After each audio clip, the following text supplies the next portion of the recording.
महादेव और मोहम्मद पर बहस क्यों छिड़ गई है? और जब देश में कोई बहस छिड़ जाए तो 8 बजे सीधे मुद्दे की बात करनी पड़ती है। खबर क्या? देश में इन दिनों एक नई बहस छिड़ गई है। धार्मिक पोस्टरों को लेकर एक नया विवाद खड़ा हो गया है। कानपुर से उठी एक चिंगारी ने हिंदुस्तान के कई इलाकों को अपनी जद में ले लिया है। धार्मिक पोस्टर को लेकर एक बार फिर दो समुदाय आमने सामने आ गए हैं। मुस्लिम समुदाय के लोग आई लव मोहम्मद के पोस्टर के साथ सड़कों पर उतरे, तो वहीं इस पोस्टर के विरोध में हिंदू समुदाय के लोगों ने आई लव महाकाल और आई लव महादेव के पोस्टर लगाए। इसी के साथ देश के कई हिस्सों में विवाद खड़ा हो गया। दरअसल 5 सितंबर को कानपुर के रावतपुर इलाके में कुछ पोस्टर और इलेक्ट्रॉनिक बोर्ड लगाए गए। इन पोस्टर पर लिखा था आई लव मोहम्मद और यहीं से इस विवाद की शुरुआत हुई। मामला पुलिस थाने तक पहुंच गया और एफआईआर भी दर्ज हो गई। इसके बाद धीरे धीरे समुदाय विशेष के लोग आई लव मोहम्मद के पोस्टर पूरे देश में लगाने लगे। ये पोस्टर कर्नाटक से तेलंगाना तक और महाराष्ट्र से गुजरात तक नजर आने लगे।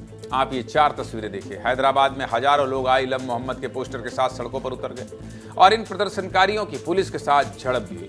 हैदराबाद के अलावा उत्तर प्रदेश के लखनऊ, मुंबई और पटना में भी आई लव मोहम्मद के पोस्टर और नारों के साथ लोगों ने प्रदर्शन किया। लेकिन ये विवाद यहां तक कैसे पहुंचा यहां तक और इसके पीछे की पूरी कहानी क्या है, आपको ये विस्तार से समझा देता हूं, समझ लीजिए। पहले आपको ये बताते हैं कि आई लव मोहम्मद प्रदर्शन शुरू कैसे हुआ। कानपुर के रावतपुर में 5 सितंबर को आई लव मोहम्मद के पोस्टर लगे। इससे ठीक एक हफ्ते बाद कानपुर पुलिस ने 10 सितंबर को एफआईआर दर्ज की, जिसमें 9 नामजद 15 अज्ञात आरोपी बनाए गए। माहौल बिगाड़ने और धार्मिक भावनाओं को ठेस पहुंचाने की धाराएं लगाई गईं और यह मामला कितना तूल पकड़ा कि देखिए देश के कई हिस्सों तक पहुंच गया। इसी एफआईआर के विरोध में कानपुर की सड़कों पर 19 सितंबर को विशेष समुदाय के लोग सड़कों पर उतर आए। आई लव मोहम्मद के पोस्टर के साथ विरोध प्रदर्शन किया और नारेबाजी भी की। मुस्लिम पक्ष और नेताओं ने कहा कि एफआईआर आई लव मोहम्मद के पोस्टर लगाने पर की गई है, जबकि कानपुर पुलिस के डीसीपी दिनेश त्रिपाठी ने कहा कि टेंट और गलत जगह पर पोस्टर लगाने की वजह से एफआईआर। सुनिए पुलिस क्या कहती है।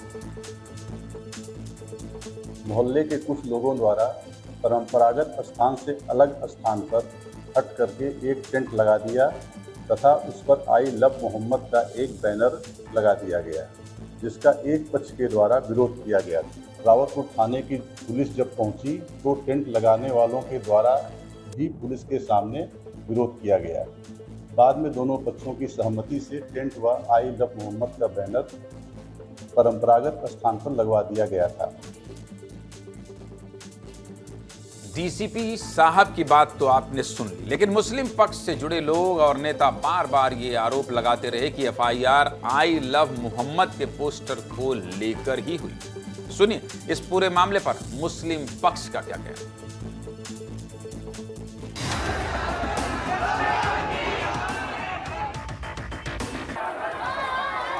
नहीं, आई लव मोहम्मद, इसमें किसी को क्या दिक्कत है? जिन पर ईमान है उनसे मोहब्बत करते हैं। अभी इसमें लिखने में किसी को एतराज क्यों? मेरी समझ में नहीं आता ना, ये 3 अल्फाज लिखने पे ये गिरफ्तारी की वजह कैसे बनती है? इस हर धर्म के लोगों को हक बनता है कि अपने हिसाब से अपने धर्म को फॉलो करें और अगर किसी ने जाहिर भी कर दिया नबी सल्लल्लाहु अलैहि वसल्लम और जो हमारे प्रॉफिट हैं मोहम्मद, उनके लिए अगर प्यार जताया भी पोस्टर के माध्यम से, किसी भी माध्यम से, तो किसी को इसका आपत्ति होनी नहीं चाहिए। हमने सोशल मीडिया पर कहा कि हम इस बात को मानते हैं कि मोहम्मद सल्लल्लाहु अलैहि वसल्लम से हम मोहब्बत करते हैं। हर मुसलमान मोहम्मद सल्लल्लाहु अलैहि वसल्लम से मोहब्बत करता है, इसलिए कि उसके ईमान का हिस्सा है।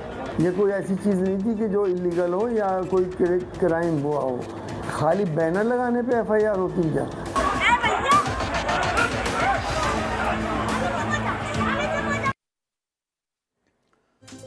आई लव मोहम्मद के पोस्टर का पूरा विवाद तो आपको बता दिया, मुस्लिम पक्ष को भी सुना दिया, लेकिन इस पूरे मामले पर अब कैसे देश दो हिस्सों में बंट गया है वो भी देख लीजिए। मुस्लिम समुदाय आई लव मोहम्मद के पोस्टर के साथ सड़कों पर है और इसके जवाब में हिंदू पक्षों ने आई लव महादेव और आई लव महाकाल के पोस्टर लगाने शुरू कर दिए। वाराणसी में आई लव महादेव के पोस्टर के साथ पूजा की गई तो उज्जैन में आई लव महाकाल के पोस्टर लगाए गए। इस पूरे मामले पर बीजेपी मुस्लिम नेता भी सामने आए और कहा कि आस्था को तमाशा नहीं बनाना चाहिए।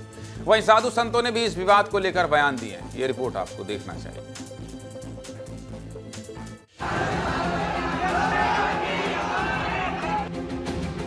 देखिए, पहली बात यह है कि कोई भी धार्मिक आयोजन हो, उस धार्मिक आयोजन पर किसी भी तरह के षड्यंत्र और साजिशें जो हैं वो उस पर हावी नहीं होना चाहिए। अपनी आस्था वो अलग चीज़ है, लेकिन आस्था को रोड पे इस तरह से नज़ारा बनाना वो मेरे ख्याल से गलत है। मैं तो कहता हूँ कि इस पे जो भी हमारे इस्लाम धर्म के जो धर्म गुरु हैं, पहले इसमें उनको स्पष्ट करना चाहिए। क्या इसमें कोई फतवा लाने की जरूरत है क्या?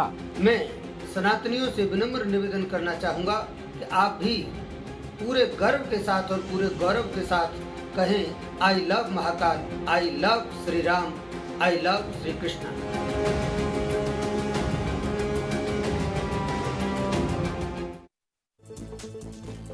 सीधे मुद्दे की बात क्या है? सीधे मुद्दे की बात यही है कि सबका अपना धर्म है, अपनी भावना है, हर धर्म का सम्मान होना चाहिए। यही हमारे भारत की रीति और नीति। विवाद बढ़ाने से कोई फायदा नहीं। कौन किसको प्यार करता है? अपने देवताओं को ही तो प्यार करेंगे।